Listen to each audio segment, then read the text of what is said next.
How did you get sober the first time that it stuck? Yeah. Thanks for asking it that way. And that's what it was all about for me. And you know, as you read in Broken Open, I've come to understand more about what recovery and sobriety are. We can come back to that. But you know what? Here's what happened. So the opioid epidemic is raging. It's like 2011. This before my experience, remember. And we're at Hazelden, and our chief medical officer, Dr. Marvin Sepula, he's like 70 years old and been sober for 55 years. I'm not kidding you. He's an amazing man. He's now retired. I see him out in Oregon, lives out in Oregon. He's our chief medical officer, and he and the counselors begin to notice something within the ranks of our clinical units. What was more stigmatized for you, the reoccurrence or the medication? Both. No one has asked me that question. You've asked me a lot of questions nobody's asked me. Kudos. When's the first time you show up in a crack house, though? Because, I mean, I never been to a crack house. When's the first time that happened?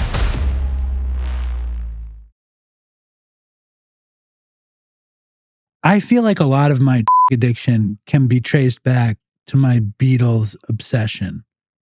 How old are you? I'm 50. So you came to the Beatles late. I mean, you know, I did too. I'm 65. So yeah. So, you know, if you read Broken, I used to love to smoke weed and then listen to the like chatter in between and so on. This is long before all the technology of today. Now I'm obsessed with YouTube Music Premium, which is all music and all without ads. And the studio chatter is not just something you grab a snippet of, but it's like an entire recording, right? And sort of the fascination of their creative banter and all of that stuff. I just love it. Oh, yeah. I mean, I just love to hear the dynamics between them. Like the friendship and like the way they kind of mistreated George, or when John and George decided they didn't like Paul and all that shit. But I know when I was a kid, did you grow up in New York City? No, but I spent a lot of time there. Where'd you grow up? Well, I grew up mostly on Long Island, you know, between 1967 and until I went off to college in 77. So I spent the formative years on Long Island. I didn't read Broken, but I read Broken Open. Yeah, that's a different kind of book altogether. So Broken, you know, talks about the first time I ever smoked marijuana, of course. We all start somewhere. And just what that meant to me in the mid-'70s, growing up on Long Island and putting the headphones on after I'd come back from a date with my girlfriend, smoke a little bowl in the garage, and then go inside and eat something, and then listen to the Beatles and like and back then, you know, recordings were meant to not include all that banter or all that stuff, but you could always catch stuff in their backgrounds just because they were like that, and a missed word or or somebody saying something off mic. So anyway, yeah, I loved it, man. The thing that made me, I mean, the music was obviously the thing. And then what they looked like and their interactions and how they changed the world. And then for me as a fan of them, when I found out the role that played, I was like, wait a second, maybe I should do too. I didn't need that as a reason or an excuse, but yeah, it sort of worked, right? I mean, if they could drop LSD and get away with it, then sure, I could too, right? But I don't think I understood until some of these more recent biographies and other things, documentaries like the Peter Jackson documentary. I don't think I really understood sort of the fine line between their remarkable creativity and not completely getting bogged down in their use like a lot of their compatriots did, you know? I mean, they somehow pulled that off, right? You know, I mean, they didn't die at age 27 like everybody else seemed to die, you know? So, and, you know, one more thing. In Broken, I think I talk about the fact that in 1977, I had dinner with Paul McCartney. Tell me everything. In 1977, I had two formative things happen to me as an soon-to-be 18-year-old. I turned 18 in May of 77. You weren't even born, but... Yes, I was. I was born in 74. Oh, that's right. That's right. Yeah, because you're 50. Yeah. So I went to Cuba in 1977 where I met Fidel Castro. And that was at a time when going to Cuba was just something that Westerners did not do. And Castro was the pariah, et cetera, et cetera. But I spent some formative time with him. and with my dad, who was doing documentaries. And so in January of 77, I was in Cuba. In February of 77, I went on a family vacation to Jamaica, and back when Jamaica was the place to go. And McCartney and his family were there. And of course, I was an impressionable, soon to be 18-year-old. And at one point, his daughter, Heather, who was a stepdaughter, but nevertheless treated her like a daughter, she pulled out this brown wooden box and she opened the lid, and inside were various concoctions of weed, just different kinds of weed that she was using. But of course, it must have been the family weed, because McCartney loved weed, right? And 3 years later, he got busted in Japan for it. So that's my sort of Paul McCartney experience. What kind of weed concoction did Heather McCartney have? Well, I don't know what it was. It was good, though. And it was probably high grade, because it's, the walrus was Paul and everything else. So anyway, yeah. And it got him in trouble, right? 3 years later, he gets busted in Japan, and I don't know whether he ever reformed his ways. I think I saw a picture on the internet not too long ago of him being on some tropical island, St. Martin or something, smoking a joint. So, he can get away with it because he's Paul. But yeah, it was kind of incredible. It's funny because you don't know this, but I've been trying to get you on our show for like 9 years. I never knew. I don't know what you know about our show, but it was me and my friend Chris, and we are both addicts. We started the show when I was 5 months sober, and he wound up dying while we were making the show. I don't know. I feel like our show is very important and very significant. Yes. And I'm glad I'm just happy that somebody was aware to cue you into it. It makes me happy you're on the show. Well, I appreciate the opportunity. And again, I'm older than you are. So I've come to podcasts late in the scheme of things. Not too late, but late. I didn't understand them for a while. If I did, I would have made a profession out of it. I did do podcasts for Hazel and Betty Ford, but they were audio and video podcasts, and they were decidedly tilted towards our sort of perspectives, which is understandable. So maybe when you were trying to reach me before, I was either distracted, as I typically can be, or did not appreciate what you were trying to accomplish. But here I am. No, and I know. I mean, I'm just excited when I got the email. It made me excited that you guys wanted to come on, and I read Broken Open. I loved it. My dad wanted you to come on the show so bad since we started, because he was a huge fan of your dad's, and he was like, "Oh, these Moyers, they're very important. You need to get them on." Talk about what it was, because we've had a bunch of addicts with famous parents. Yeah. We had Ozzy Osbourne's son. We had Bruce Willis's daughter. We had what's her face? Mackenzie Phillips. Yeah. Carney Wilson. We've had a ton of these. And I think it's a very, very interesting story to come to go on vacation, and Heather McCartney's giving you weed, and you're meeting Fidel Castro at 18. Tell us about growing up with your dad as your dad. And your dad was the White House press secretary and was a big time PBS producer, reporter, journalist. He did that very famous interview with Joseph Campbell. Joe Campbell and The Power of Myth. Well, so a lot of people ask me, because you're from a family of means and prominence, is that why you're an addict? And I'm like, no, it fed my addiction, but it's not why I am addicted any more than if I didn't have a father or my father was a bricklayer. I mean, we all have our stuff. And being the son of not just a prominent, successful journalist, but the son of a prominent, successful journalist in Judith Moyers, my mother, his wife, and their successful now 70-year marriage. Right. That sets the bar pretty darn high, professionally and personally.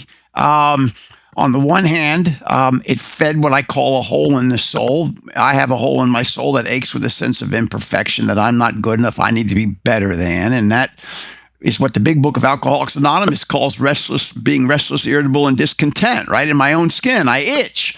So that's sort of the downside, if you want to call it a downside. On the other hand, being, the son of successful parents gave me more than one opportunity to get well, because I do have resources. I do have a intact family, not a perfect family, but an intact family. So it was sort of a double-edged sword, if you would. I was always trying to live up to him and to her, but when the chips were down, when I was at my bottom again and again and again, I was really fortunate to have the love and commitment of my parents, the intact family that I have, and the resources that were needed to help me finally get over this stuff. And where on Long Island did you grow up? I grew up in Garden City. You know, it's like Garden City is like, I went to public school, but it was like the very best public school you can go to. It was a very insular community. There was not very much racial diversity. The economics were upper middle class, wealthy. It was bucolic in a way, even though I was only 45 minutes on the Long Island Railroad from Manhattan. Great community. And we moved there after my dad left the White House in 1967. And my parents stayed there till 1991. I had moved on. I went to college in Virginia in the late 70s, early 80s, and then I went on to Dallas. But Long Island was where I sort of cut my teeth when it came to being a teenager and when it came to the blossoming of my addiction. I live on Long Island now. Oh. I grew up in Manhattan, and my wife is from Sayville, and I live in Sayville. So I'm on Long Island now talking to you. So you know it. I'm learning Long Island, and I definitely know Manhattan. Tell me about cutting your teeth as a addict in Garden City in general.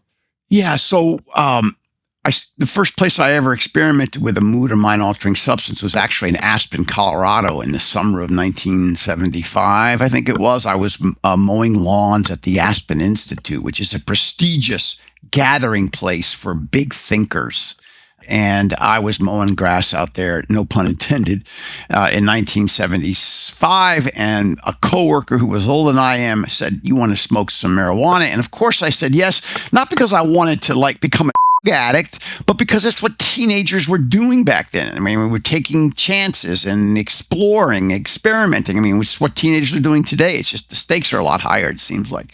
And so I smoked marijuana for the first time in the mid-70s, and I liked it. I mean, I liked it because it felt good, made the music, whether it was the Beatles, the Rolling Stones, made their music better. And candidly, David, when I smoked marijuana, I found an answer to this hole in this soul, this thing that ached with this sense that I'm not good enough, I need to be better than.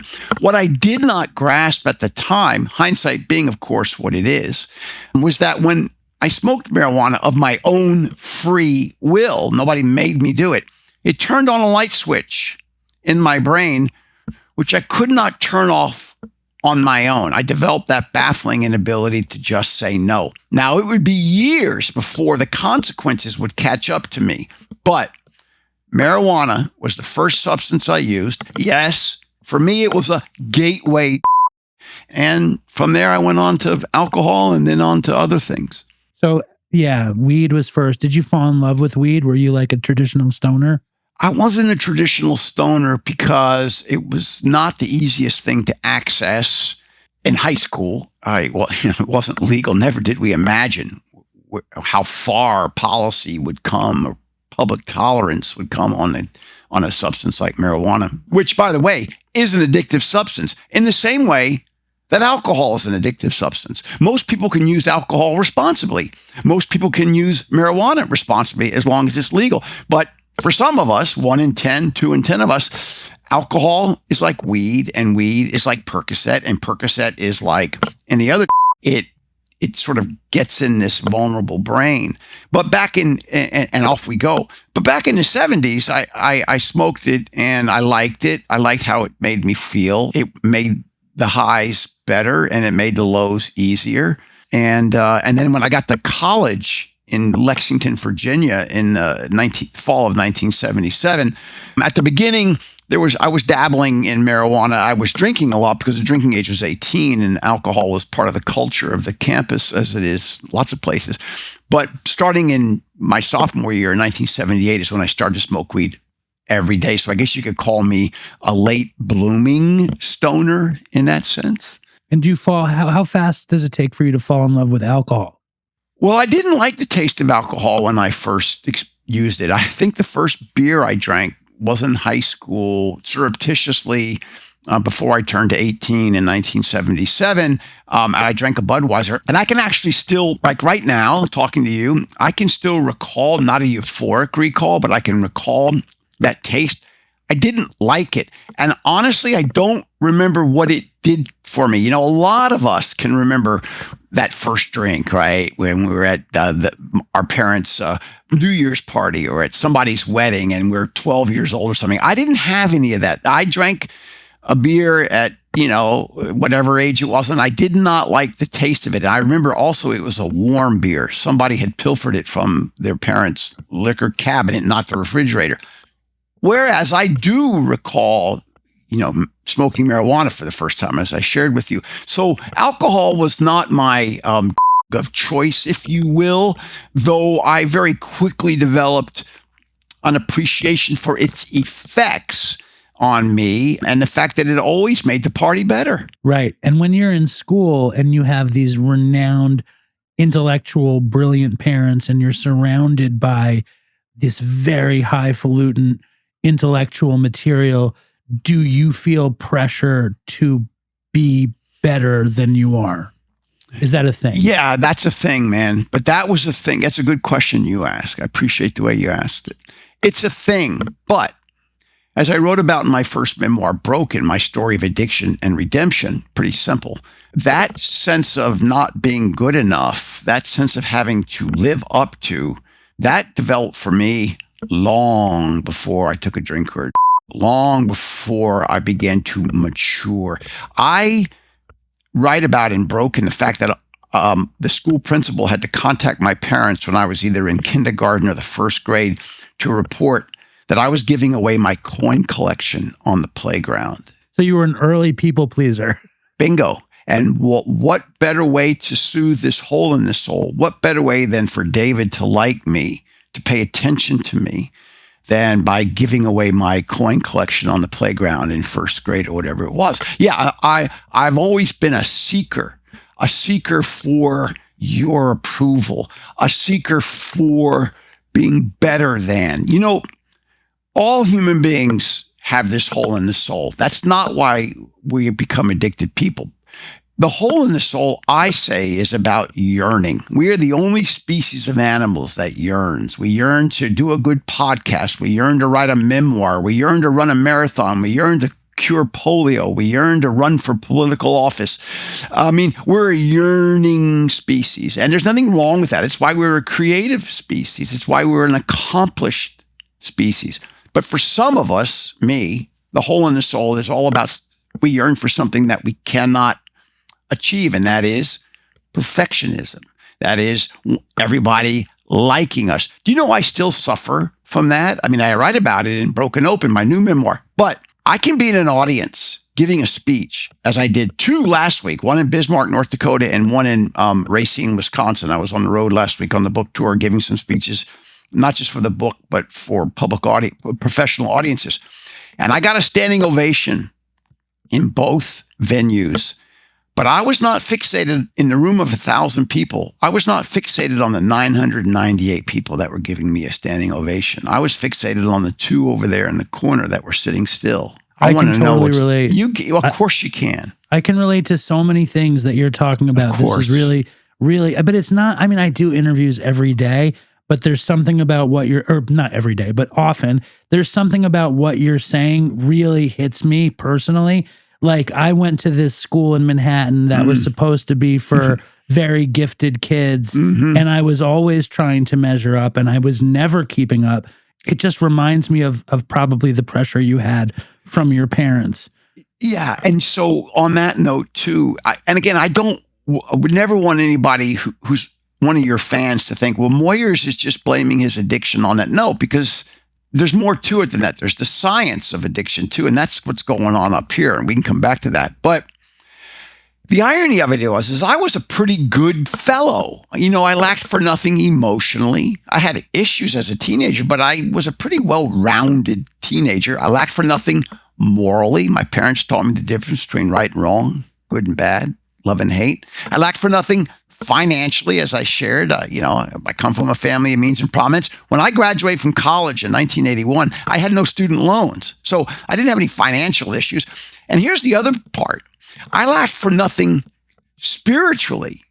A lot of people think addiction is a reflection on not believing or just needing to believe more. But when you introduced me at the beginning of this, you talked about my father being, the journalist and my father being in the White House. Yes, those are all true. My father set up the Peace Corps under President Kennedy in 1961. But what most people don't know about Bill Moyers is that before he was all of those things, he was an ordained Southern Baptist minister. When I was born in 1959 in Fort Worth, Texas, my father was in seminary. And he and my mother pastored a small church in Central Texas, south of Fort Worth. The point of it is I even had the spiritual piece, I believed when I was growing up. I had issues, of course, along the way, but I had emotionally, morally, financially, and spiritually, I had it all. So I don't at all attribute my addiction to lacking anything. I had it all. But I do have this hole in the soul, and I've got a brain that's vulnerable. And even though I was pretty good at the things I was doing, I never felt good enough. And that's the point. And big picture, when do you feel good enough? Well, when I help another person, right. When you're not thinking about yourself. Or when I'm helping another person and knowing that helping that other person helps me. Or when I'm doing an interview with David and David and I are talking, knowing that this is going to reach an audience that will then either understand more about what we're talking about, or in some cases, reach out to me for help. Because, see, I've in a very unusual situation. I would almost say it's a unique situation. Unlike most of your guests, I work for a treatment center. I work for a renowned treatment center, and I've worked for a renowned treatment center, Hazelden Betty Ford, for almost 29 years. So I've got a platform that on top of sits my life's experience personally and my life's experiences professionally. And so as a public advocate for these issues, I'm also articulating what this organization, Hazelden Betty Ford, believes, and that makes me feel good. It doesn't necessarily shield me from all the stuff that happens in life, but I've got a pretty good gig. And so when I carry the message, not a 12-step message, although that's part of my experience, but carry the messages of addiction, treatment, and recovery, I'm doing it from my own experience, but I'm also doing it on the platform, on the foundation, on the brand of the Hazelden Betty Ford Foundation. So it's a win-win, man. I also think, the thing is about our show is we have people from treatment on our show here and there, and we have horrible addicts on our show here and there, and we have celebrities and authors on our show here and there. But the thing that's so great about you is you're all those things. And the great currency of Dopey from the start is horrible fucking stories. And I know that you have some. Well, we all do, right? It's why we are a redeemed group of people, because before we're redeemed, we're pretty ugly, aren't we? We're down in it. What has happened to me, though, David, over the decades is I have learned in terms of effective public policy and effective advocacy, never to dwell too much on the bloody, gory details, because candidly, our stories are all the same. Some of the details are different, but the bottom line is that we lose control. We start using, we lose control, we suffer consequences, we keep doing the same thing over and over, and we know what that is. And then the reason we're on the show is not because we're still using. The reason we're on the show, right, is because we've gotten better. We're doing better. But I learned a long time ago, as I wrote about in Broken, when I was doing public advocacy for Hazelden back in the mid-90s, when I first started working there, I realized very quickly that I couldn't talk about the problem, because everybody in the public knows the problem of alcoholism or drug dependence. It manifests itself on the front page of the newspaper, or in this day on the internet. It's on unsafe highways. It's in ER rooms. It's in homeless shelters. It's in broken families. It's in lost profits and corporations. The problem of substance use disorder, addiction, is well known in this country and has been since Benjamin Rush who's considered the father of modern psychiatry, wrote about the effects of ardent spirits on the human body and mind back in the 1700s. So I've always wanted to talk more about the solution, including my own experience, because that's how I feel I can get to people who aren't us and who need to understand more about how you get this illness, but how you overcome it and the benefits of overcoming it, not just to us, but to the public and to those who need to benefit. I totally get it. My friend Chris, who I started the show with, who died, always said, though, our show, I think is probably the biggest addiction recovery podcast. We have over 17 million downloads. Beautiful. And we have like a community that does 25 Zooms a week just for themselves that I don't go to. But my point is, what Chris always said is we do the rope-a-dope, which is we hit them with the debauchery and they stick around for the recovery. Yeah. So I want to know, when did you get into cocaine and crack? How did that happen? Yeah. So the casual use of marijuana leads to sort of, quote, harder, close quote, use in college. And then I graduate from college in 81. I get a job as a print journalist in Dallas and then later in New York, and I'm really good at it. I'm a, quote, functioning alcoholic and addict. We're all functioning till we're not. That's the point. Yes. Sometimes quickly, sometimes slowly. We do go down ultimately before we hopefully come back up. But by the late 80s, I'm a mess. And I'm using cocaine and my nose is bleeding and I'm not even looking really good anymore, but nobody can figure out what the heck is going on with Moyers. And then in 1988, I'm in a bar on Long Island in Northport on the North Shore, because I'm living there at the time. I'm in a bar, I'm drunk, I'm looking for some cocaine. I go to the bathroom. The guy standing next to me at the urinal is a former Navy SEAL, no joke, who'd been kicked out of the Navy for dealing in Turkey when he was stationed there. And he says to me, "Hey, you looking for anything?" And I said, "Yeah, I'm looking for some blow." And he said, "How about some crack?" I said, I don't anything. Yeah, I know about it, but never done it. She goes, "You want to do it?" I said, "Yeah." And that was in the summer, probably the summer of 1988. 1 year later, I'm living and dying in a crack house in Harlem, New York at 104th and what's Central Park West. I don't know what it changes into up there, but it's right on the edge of the park, 104th, 106th Street. I'm living and dying in a crack house. So that's how quickly, when I took that first hit off of freebase or ultimately crack, I was on my knees, man. I was on my knees, literally on my knees. I'm like, this is it. Give me more. And of course, you just feed the beast. And like I said, 12 months later, I'm a disaster. I've disappeared off the face of the earth. And by the way, I'm married at the time. And my beautiful, ignorant, believing, loving wife thinks that I have a problem, but has no clue. So that when I come out of the crack house in August of 1989, she takes me to the psychiatric ward of a hospital in New York City, St. Vincent's. It's gone now. And they check me in there in August of 89. And the intake nurse says to my wife, "What's your husband here for?" And she says, he has an alcohol problem. So the nurse writes that down. And then she calls me and she says, "Mr. Moyers, what are you here for?" I said, "I have a long-term problem." And the nurse is like, "This doesn't make any sense." So she tells me to go out in the hallway in the admissions area and tell my wife what the truth is. And I go out there and I tell her what the truth is, and she collapses on the floor. Why does she collapse on the floor? Because she's been living with, loving, dreaming with, and sleeping with somebody she doesn't know.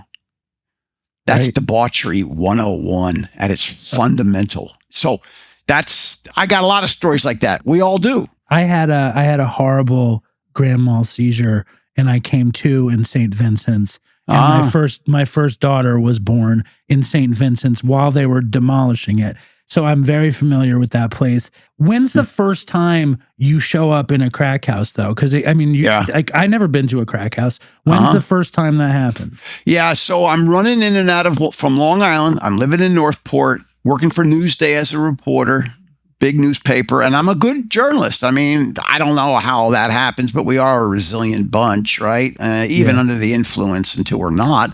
And one day, the Navy SEAL who I'm now palling around with says, let's go into Manhattan and let's go to Harlem and get some. So we drive in and we get some, and that's when I say, oh, that's a crack house there. And I don't need this Navy SEAL, former Navy SEAL anymore to be my sort of middleman, if you will. I can start to do this by myself. And I end up in this crack house. That's the first time. Now, up to that time, I was, freebasing or whatever you want to call it. I was really buying cocaine, and then it was being cooked up, and then I was smoking it. Whereas by the time I got to 89, I'm going into the belly of the beast, where there are like thousands of vials and plastic vials all over the sidewalks and in the alleyways. And, but you're in a crack epidemic, and I'm in it. And the insidiousness of it is, and I'm not proud of what I'm about to say, although I wrote about it in Broken. That week that I choose to go to the crack house in Harlem is also the week that 2 New York City police officers are shot to death in their car on the street, like 4 blocks away. And so that area, that neighborhood is crawling with police, marked units and unmarked units. But so sick am I with the illness that I'm wading right into the area to score my dope. Because that's what we do, right? We go to any length to get high, even when it makes no sense. That was a sort of unrecognized bottom for me, that I'm doing that. I'm contributing to the debauchery of the neighborhood where 2 police officers have just been shot to death. And what? And so that's when I started going to the crack house, and I stood out like a sore thumb in the crack house. Why?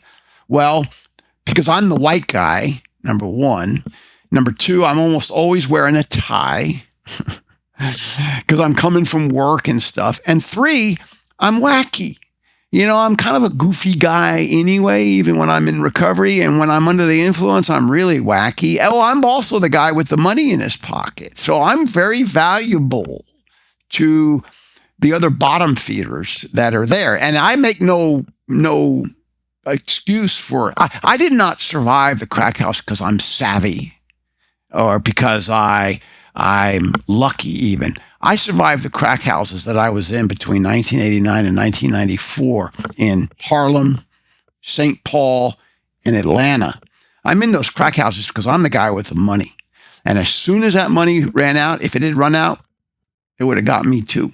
Yeah. I mean, I just want 3 hours with you, man, because I think your story is so incredible. And I didn't even read Broken yet. I was like, we're supposed to talk about Broken Open, and I'm reading Broken Open. I'm like, motherfucker, I didn't read Broken. You gotta read it, David. But I will read it. I'll fucking go to Minneapolis to interview you just to see Hazelden. Like I would love to do it. It's an amazing place. It is. We just celebrated our 75th anniversary. Think about that. We've been around.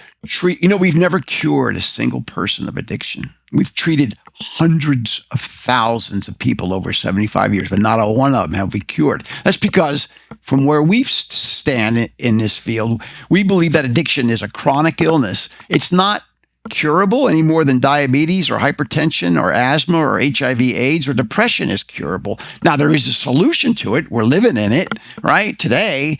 But we don't ever cure people. But it is an amazing institution, and it was born in 1949 here in the Twin Cities, is where I am today. And then in 2014, we merged with the Betty Ford Center, which we had helped to set up. Mrs. Ford came out to Minnesota in the early 80s to learn how to set up a treatment center. Who'd have ever thunk it that we'd merge? But it is an amazing institution, and it's in the Twin Cities. We have a facility in New York City. It's an outpatient facility at Tribeca. We've got facilities all over the place. But our Mecca, the place where we were born in 1949, is a 550-acre campus, 45 miles northeast of the Twin Cities of Minneapolis and St. Paul. You would love it.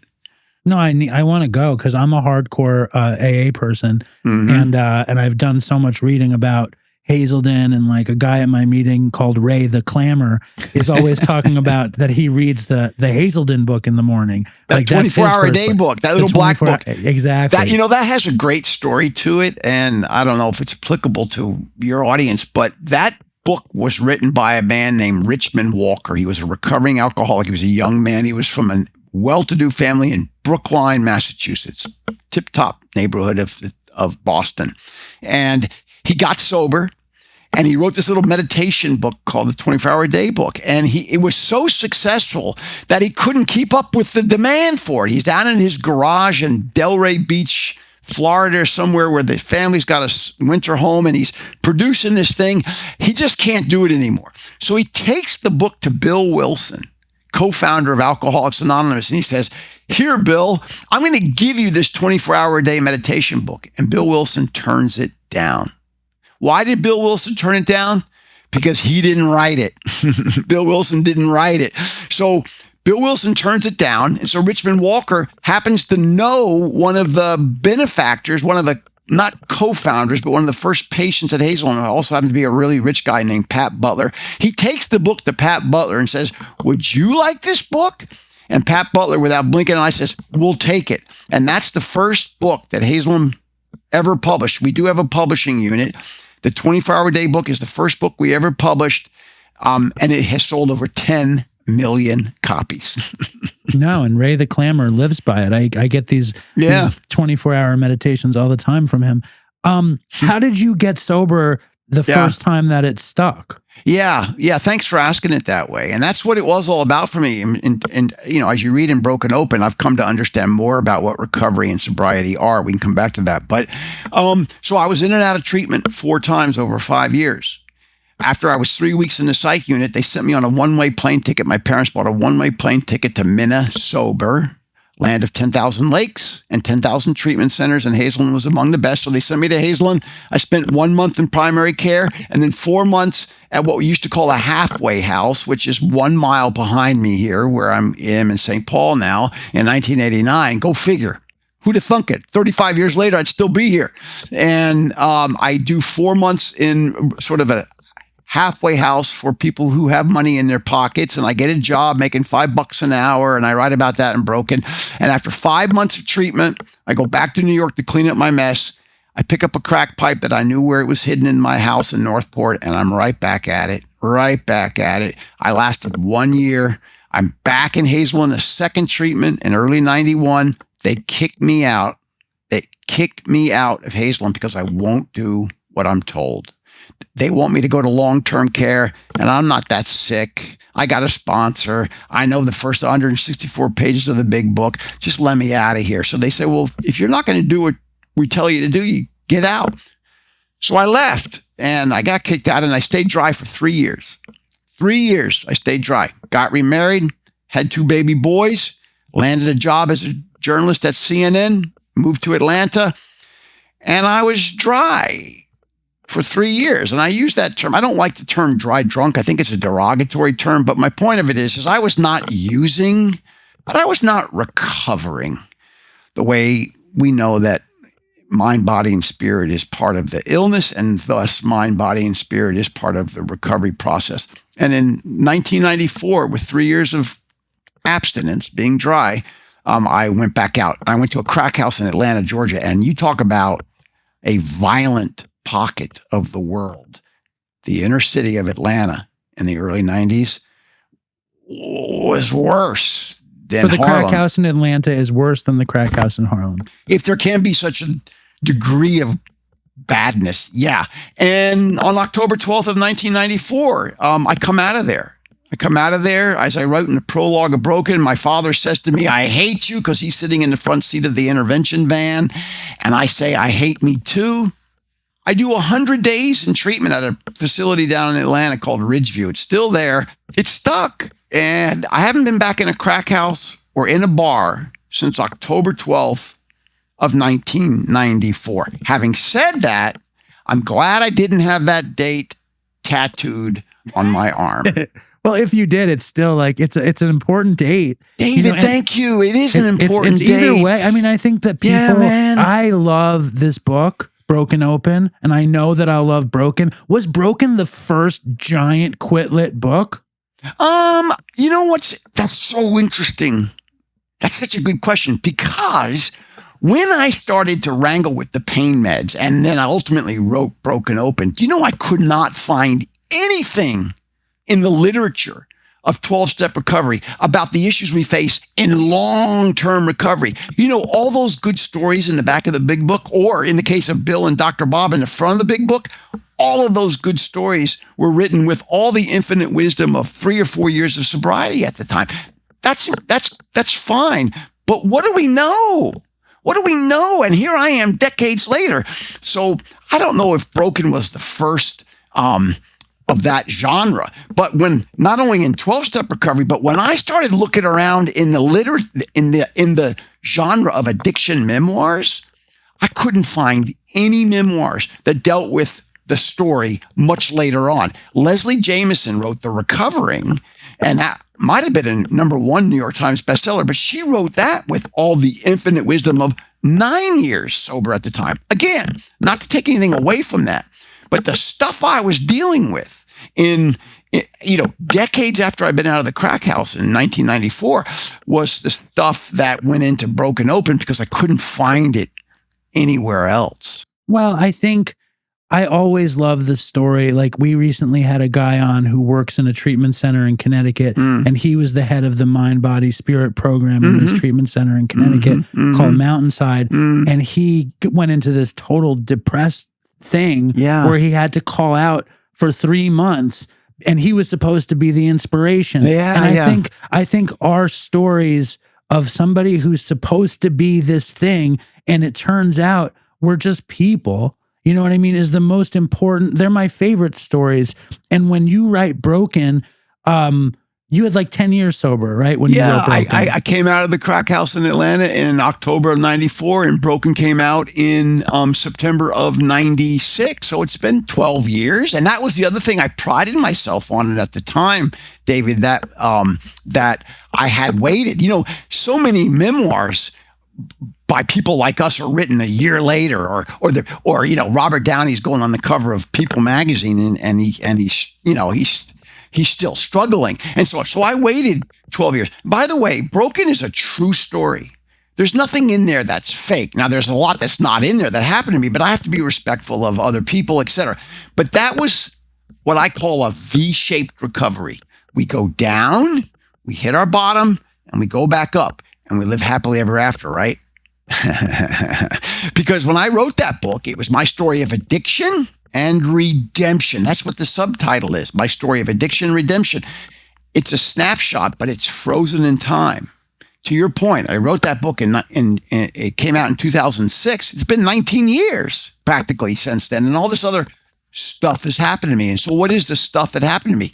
Big chunks of my sober life began to fall apart like sheets of glass on the side of a tall building. They didn't shatter, they cracked, and they started to fall like big slabs, and I'm trying to catch them, and they're just cutting me to shreds. And I'm sober. You're also like this big wig, big best-selling author, big shot at Hazelden, and your marriage is falling apart, and you're feeling like a fraud, but at the same time, you're seeking fame and you love the feeling. It's all happening at the same time. And I'm human, and I'm experiencing these things without substances. Remember, the pain meds came later, and we'll come back to that, I know, but I'm feeling life on life's terms, and it's painful, man. I mean, I hit a bottom in 2008, so Broken's been out 2-3 years at that point. I hit a bottom stone cold sober. You know what it was? It was the realization that I was codependent. And I hate that term because I think it's misused. It's over-applied, if you will, but it's a true term for people like me. I'm trying to control the woman that I love. I'm trying to control the mother of my 3 children, and I'm trying to do it against her mental illness. I mean, come on. I mean, who can control mental illness? None of us can control it in somebody else. And I swear that if she'll just listen to me, if she'll just do what I tell her to do, she can get better. And that's the point. doesn't work that way. So before the pain meds happen, big chunks are falling apart. And I am the outside guy. I am the poster child, if you will. I am the public advocate. But I'm also a man in recovery who wants to hold on to his recovery and still believes in his recovery. But holy shit, excuse the expression, this stuff is falling apart for me. I mean, I'm on the cover of People magazine. I'm not the cover, but I'm in People magazine, a 3 or 4 page spread. Any author would kill for that. And there's a picture of my wife and me and our 3 kids. And we look wonderful because we look wonderful, but we're dying inside. Stuff's happening to us. And again, I run back to the literature. Where can I find examples of this? And I can't find it anywhere. Well, but at the same time, everything that we do in our recovery is practice.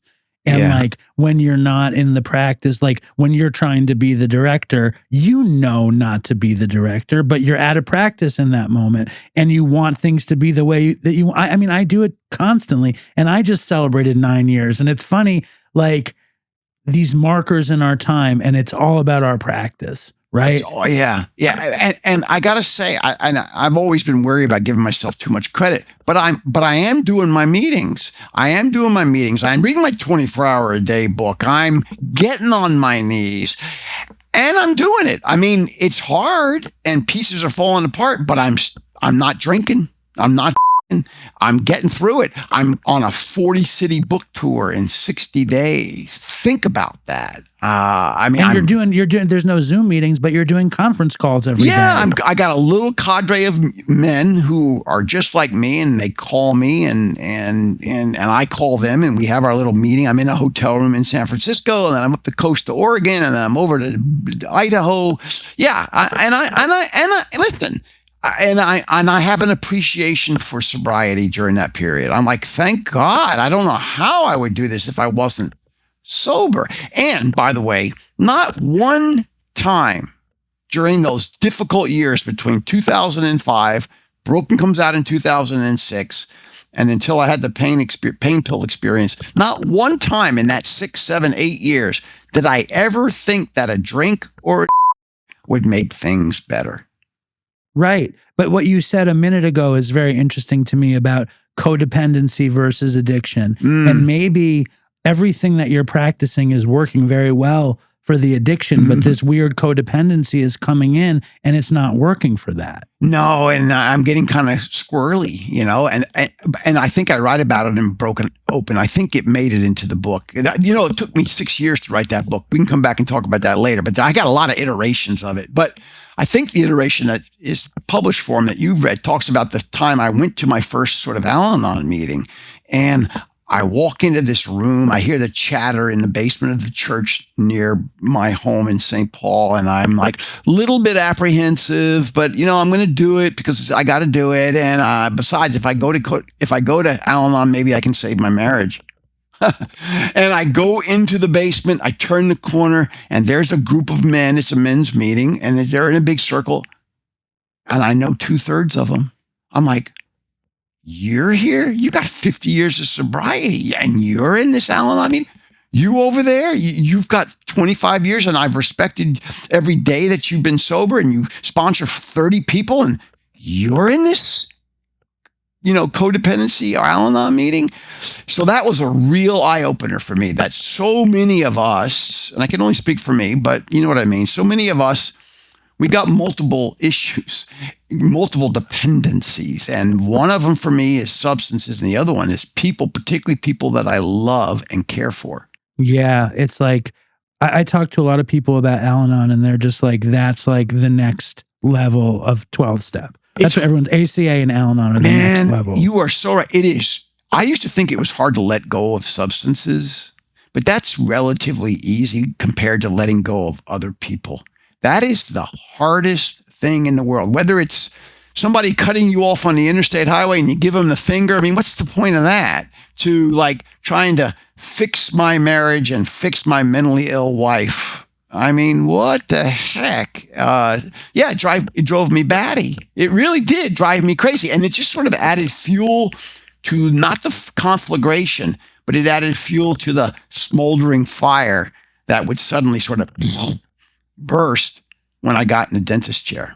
What is a conflagration? Is that even the word? What's the word? Yeah, it's like a raging fire. Like a Say the word again, though. Conflagration. CONFLAGRATION. So if you light a match, that's not a conflagration. But if you light a match and throw it on a pile of dry wood that's been soaked in gasoline, that's a conflagration. That's a great word. And I love your relapse story because I'm totally obsessed with nitrous. I'm obsessed with nitrous, and I'm obsessed with, I just had hernia surgery. So I just had a window of oxycodone in my life. So I could really relate to your story. He has bad teeth. He has to go to the dentist, and the dentist is like, we can fix everything. It's just going to take 8 months, thousands of dollars, and untold pain. And good old William Cope Moyers is like, let's go. And they hit you with the nitrous, and tell the audience what happens to you. I cried. I burst into tears. And I've never been very good at describing that experience. It isn't broken open, and I appreciate you calling it out. I'm still a little disappointed where it ended up in the book, because at one point I really thought that it was the opening of the book. Because when I was given the nitrous oxide, first time I'd ever had it, and that was in 2012, the end of 2012, I cried. And what I equated that emotion to was being separated from what was in my core being, which was my recovery. That I had become that my recovery had become so ingrained in me, in every cell in my body, that when that nitrous oxide entered my body, it got between me and my recovery. It scared the shit out of me. It scared the shit out of me. It was not fun at any point. It became fascinating, but it wasn't fun. But breathing that nitrous oxide, I burst into tears. And I have always believed that it was uninhibited emotion coming forth as a result of a unmitigated fear that somehow I was losing control of my sobriety. Not that I wanted to still be under the influence of nitrous oxide, but it was that first flush of the gas that got between my recovery and my control. And it scared me. That was the experience that I had. Now, very quickly, I began to be fascinated by what it was like to be under the influence of it, because I'm like looking at the holes in the ceiling, and I'm like contemplating the most profound things that aren't profound at all. And probably if they'd been playing Lucy in the Sky with Diamonds, the Beatles song, I might have found some inner meaning in there that I would have very quickly forgotten about once they turned the gas off. Now, every time I go to the dentist, I'm a horrible AA. Every time I go to the dentist, I demand nitrous, and I bust out headphones and I put on Dark Side of the Moon every time. Yeah, you know what? But you're not a horrible AA. I mean, who's to judge? And we can come back to that and talk about the people who judged me later on. But yeah, that was my first sort of experience with the nitrous, and with the experience of what I equate to be some fear of loss of control over my recovery. What do we do, William? Do we schedule another interview to get to the oxycodones? Because I love the way you write about them. Do we schedule another one? We do part 2? Because we're at the... Yeah. Is that what we should do? Because I know you have a heart out. I've got a heart out. I love this conversation. I've done scores of podcasts. I've done a New York Times interview. I did Scott Simon on NPR over Labor Day weekend. I've done so much media, and it's all good. But you're asking me questions that no one's asked me, and I've discovered they're really important. So you get this horrific dental surgery, and they give you oxycodone. Yeah. And you'd never been an opiate person. No, I had shot heroin one time in 1990 when I couldn't get crack cocaine. And when I shot the heroin, I threw up and passed out. And I was like, okay, that's not fun. I'm done with that. So opiates one time up to that point. But the oxys tickled. I mean, like, I just had the surgery and they gave me fentanyl for the surgery, and I came to, and I was sick as hell. And then they prescribed me oxycodone. I was a heroin addict for 12 years, and I never did Oxycontin or Oxycodone or any of it. And this was the first time I did it, and it gave me, you describe it so perfectly, where it's this stimulation, it's this energy it kills pain, but it's that dark energy that's the seductress of it, right? That dark energy, man. That's a good term. I think I should borrow that from you. It's yours. Take it. Thank you. Dark energy. Yeah, it's a dark energy in a peculiar way, man. So there's this huge buildup, right? I've been sober since 1994. I've had a very successful life. I've had a V-shaped recovery reflected in a New York Times bestselling book, Broken, My Story of Addiction, Redemption. Big chunks of my life were falling apart. All the things that I want to achieve as a perfectionist are tainted by reality. I'm sober. I have nitrous oxide. It's a profound experience. And then I go home with a bottle of pills. And at that time, I'm living at home with my kids who I don't have a significant other, a spouse yet, or a significant other who's living with me. So I've got control of this bottle, right? And for the first 4 days, I take it exactly as prescribed. And then on I think the fourth or the fifth day, I took what I call a +1. I took an extra pill.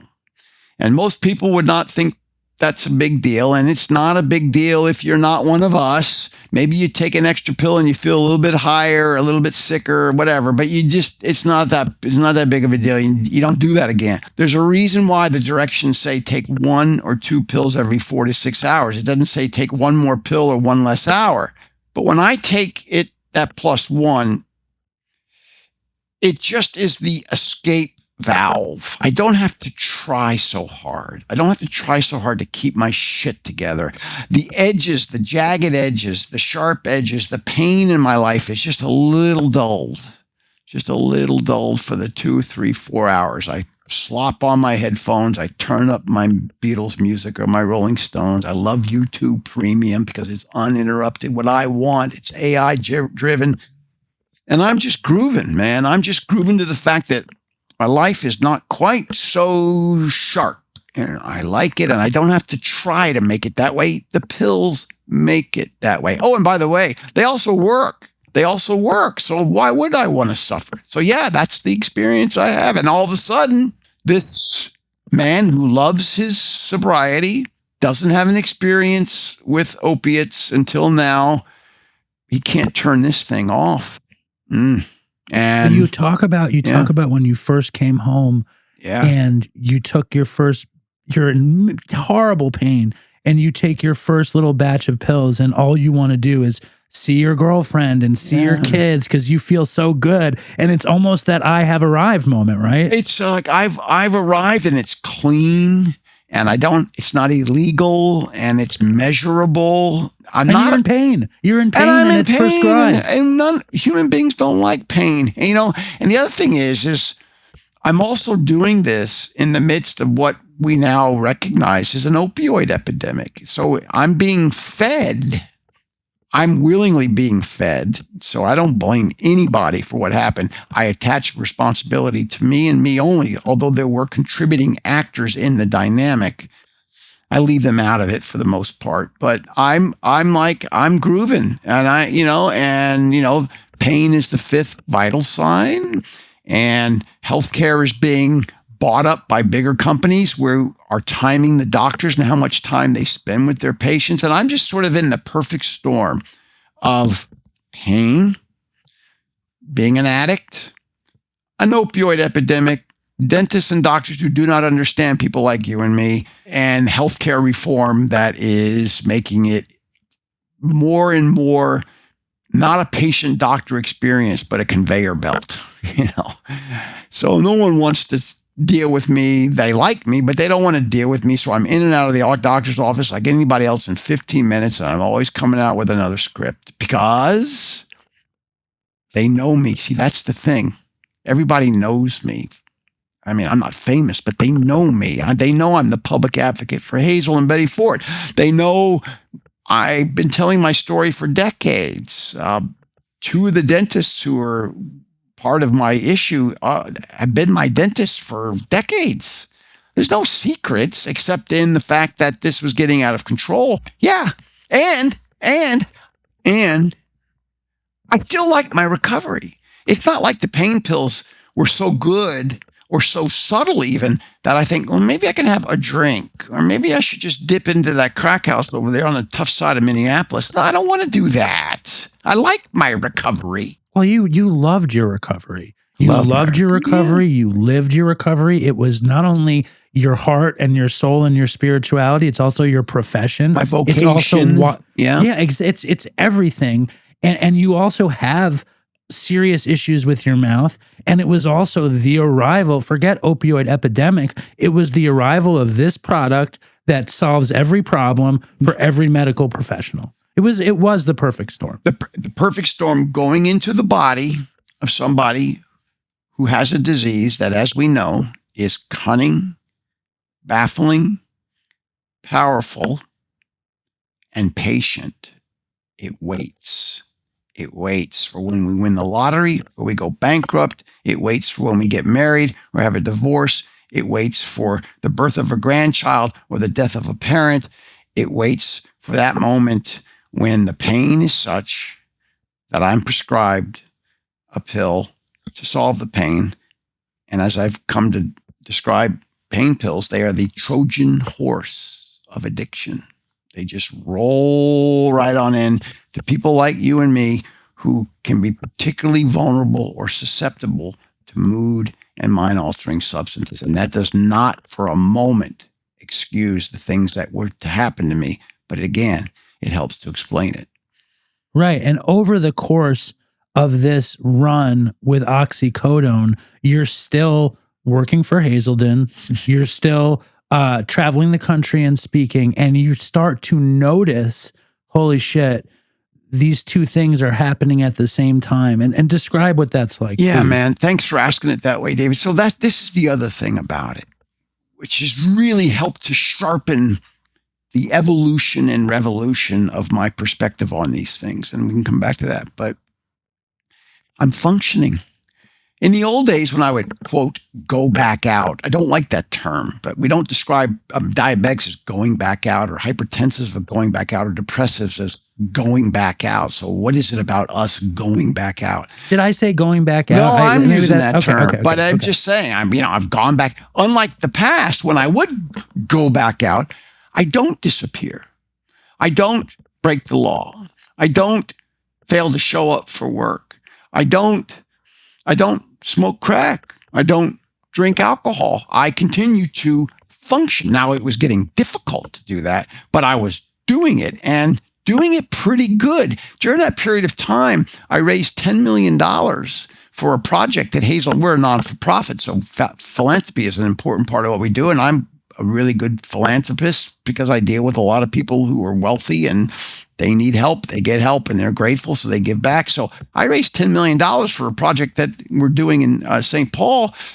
I mean, I was part of a team, but I led the team. I showed up. I'm giving speeches. I'm giving speeches in which I am beginning to talk about my, quote, run-in, close quote, with pain meds. Now, being honest by omission means being dishonest. And I'm being dishonest about the depth and the breadth of the issue, but I'm alluding to it, and not a single person has come up to me afterwards saying, are you okay?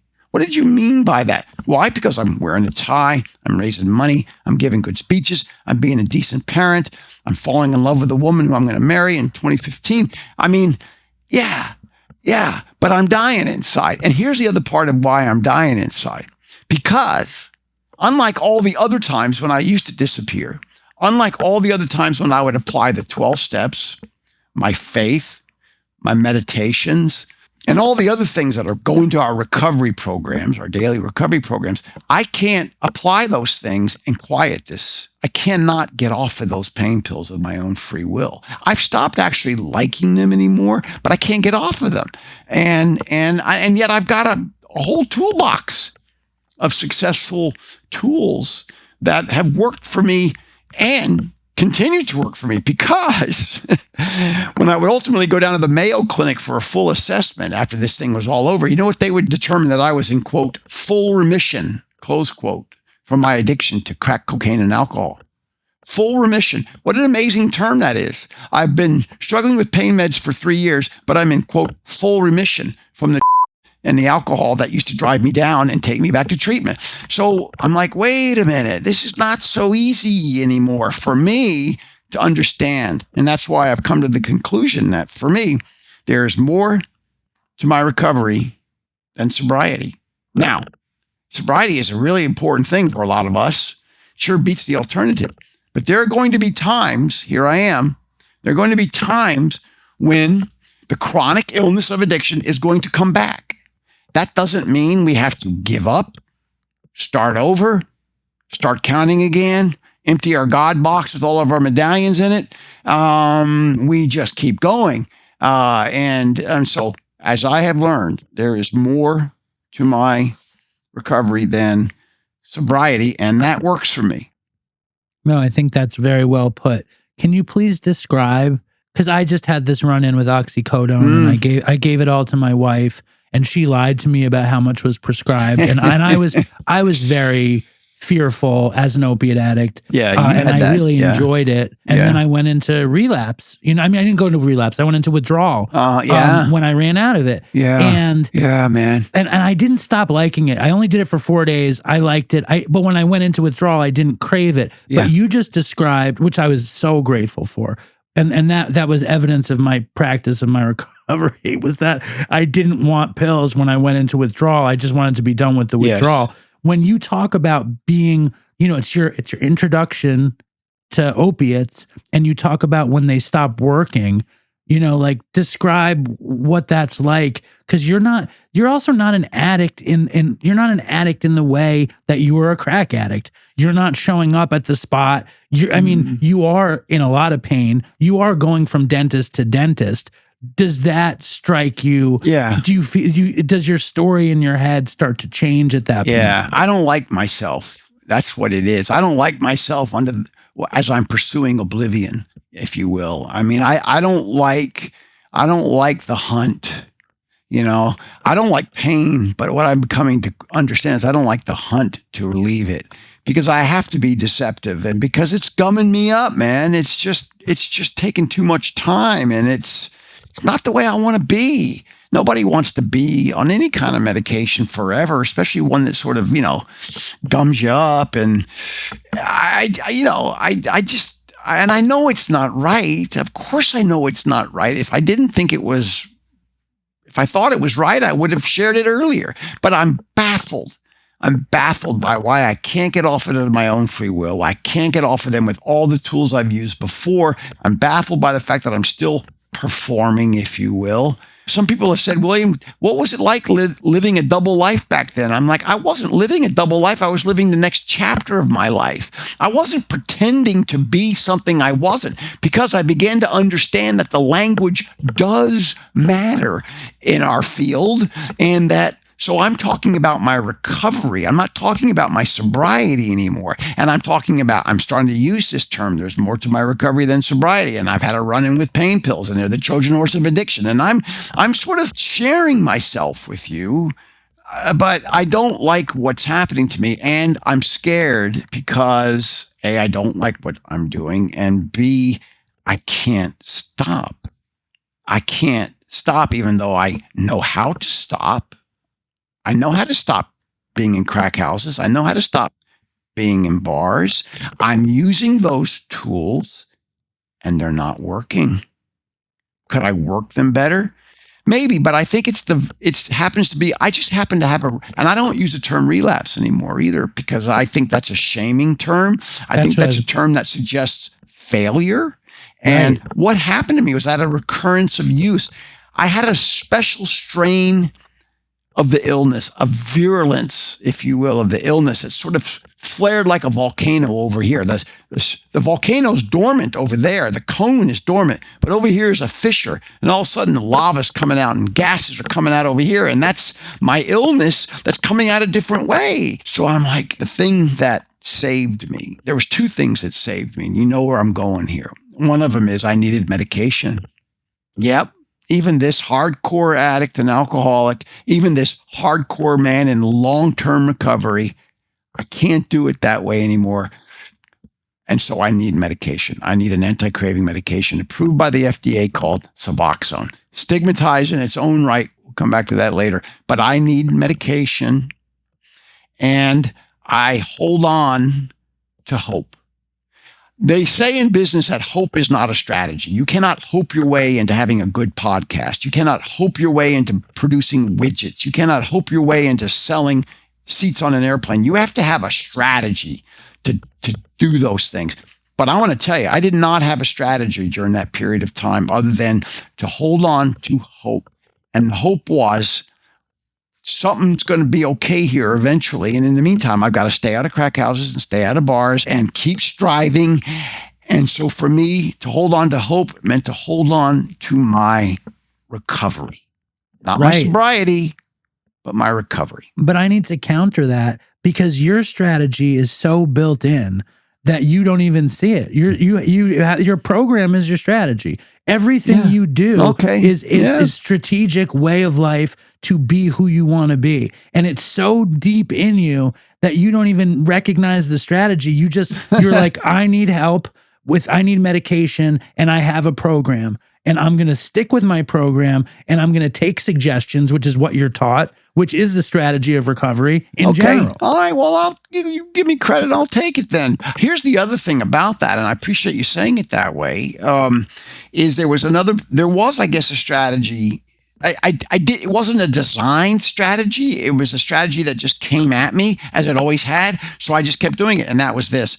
I answer every request for help that comes my way.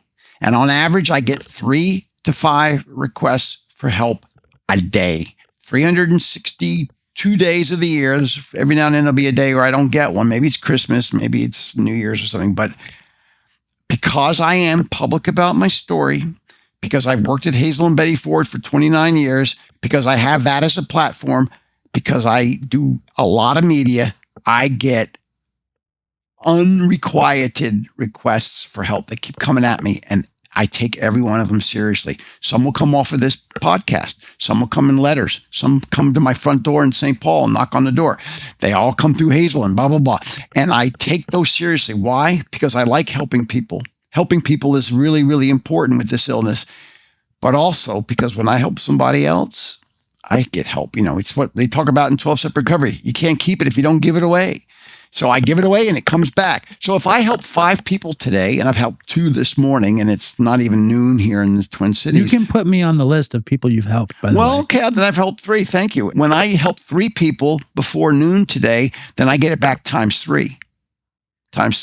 And I've written, I don't think it's in Broken Open, but I used to write a syndicated column. And one time a man came up to me on an airplane and said, "Can you help me? You helped me years ago. Can you help me?" And we're standing there cruising towards the West Coast at 35,000 feet. And he and I are shooting the shit around 12-step recovery as 2 alcoholics would be outside of a meeting room. But we're in first class on an airplane. And you know what? By the time we got landed, he was better, and so was I. So during that period of time when I was struggling, there was a lot of times I was like, oh God, I just don't want to do this. I wanted to go do something else. I was like, no, you're going to answer that email. No, you're going to answer that letter. No, you're going to answer that phone call, that Facebook message. I get tons of requests from help from Facebook Messenger. I don't have Facebook on my phone, but I have Messenger on my phone because that's how many requests for help I get. And I discovered that when I help, I was reminded, I didn't discover, but I was reminded that when I help somebody else, and that helped me to hang on during that period. And I mean, that's where I would say it's a strategy. Okay. I mean, like the strategy in 12-step recovery is have a higher power, whatever it might be, and be of service. Yeah. And that was the thing that I learned about my 12-step program. I like to think that it was adequate, but all of a sudden, there I am hung up in the pain pills. And I was a pretty consistent member of Alcoholics Anonymous and Al-Anon and still believe in a lot of the principles and so on. But all of a sudden, cunning, baffling, powerful, patient, there it is. It's in me. It's manifested itself. And man, I'm getting on my knees. I'm going to my meetings. And as I write in the book, I go to the meetings. You know what they tell me to do?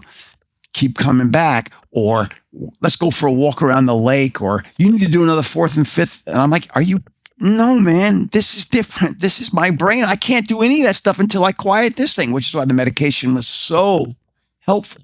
What was more stigmatized for you, the reoccurrence or the medication? Both. No one has asked me that question. You've asked me a lot of questions. Nobody's asked me. Kudos.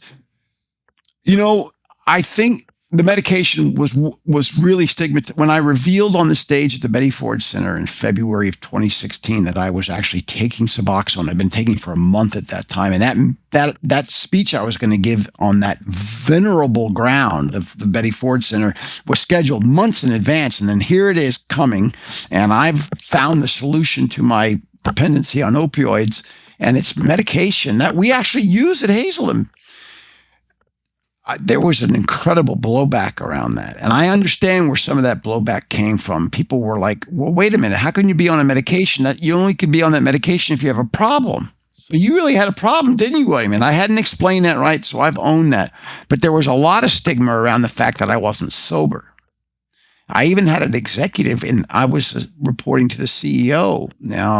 I've been an executive. I'm the vice president of public affairs for the organization. And I've got a colleague of mine, a senior executive in the organization, that's saying, you can't speak on behalf of the organization until you have a year of sobriety again, until you have a year again. I said, a year of what? I've been walking this walk since 1989. What are you talking about? A year of what? I said, a year of sobriety. And I said, well, what is sobriety? If I was smoking cigarettes, would you say I had to have a year of sobriety? Because the irony of it is, when the stigma around the use of medications like Suboxone is, it's a substance approved by the FDA that quiets the brain, right? Nicotine does that too. And many recovering people have died of smoking-related illnesses, including the co-founders of Alcoholics Anonymous, who maintained their sobriety on LSD too. Yeah, I get why Bill was doing it. He was delving deeper into his spirituality. Sure. But so there was a stigma around the use of the medication, but there was also some stigma, some of it self-imposed, by the way, around my failure to stay sober, whatever that means. And because I see in Broken, I had a copy of it here somewhere. In Broken, I had to live up to that book, right? I had to live up to my story of addiction redemption.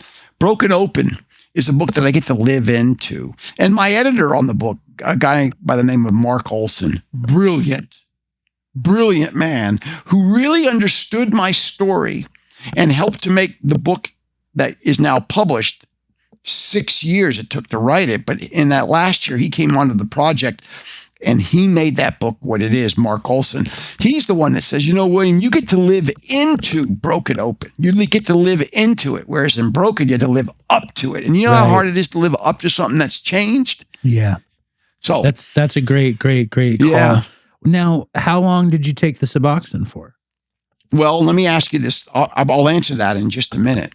But I want to, before I do, and I get asked this question everywhere. Is that not a good question? That's a question. There's no bad question. Okay. No, but there's an important way to respond to that, address it, because I think educating people like your audience is really important, because there are a bunch of learned people who want to know these things about addiction, treatment, and recovery. So I'm going to answer that by first responding, David, why is that an important question for you? I'm curious. As a heroin addict who has an audience that's like on a lot of Suboxone, they want to know. So I want to know. You just answered it, man. You nailed it. So thank you for answering it that way. So how long was I on the Suboxone? Who says I'm not on it? That's part of the question. Right. I still take it. So how is that? Is that difficult? Yeah, it's like taking a vitamin. I was on methadone for, 7 years, and I couldn't take it as prescribed. I was on every that there was when I was on the methadone. And I would show up at a methadone clinic and I would buy at the methadone clinic and I would do before I got the methadone. Okay. And my experience around this stuff is clouded because I was in such bad shape. I see. But the way I feel about anybody else's experience with medication is it's all about how you are doing and what and are you enjoying your life, and is your life satisfying, and are you of service? And I think it's amazing that you are still on it because it's working. That's what counts. It's life-saving. And so why would we not take a medicine that works? Why would we not take a medicine that saves us? I mean, there was a time when at Hazelden and Betty Ford, well, we weren't Betty Ford then. We were just Hazelden before the merger. We began, you know what? Here's what happened. So the opioid epidemic is raging. It's like 2011. This before my experience, remember. And we're at Hazelden, and our chief medical officer, Dr. Marvin Sepula, he's like 70 years old and been sober for 55 years. I'm not kidding you. He's an amazing man. He's now retired. I see him out in Oregon, lives out in Oregon. He's our chief medical officer, and he and the counselors begin to notice something within the ranks of our clinical units. We're treating our opioid-dependent patients. We're treating them successfully. They come to us for 30 days, right? And then we discharge them, and a day later, they're dead. They're dead. Wait a minute. They're completing treatment successfully. They're intent on maintaining what they've learned in treatment, and they're dead.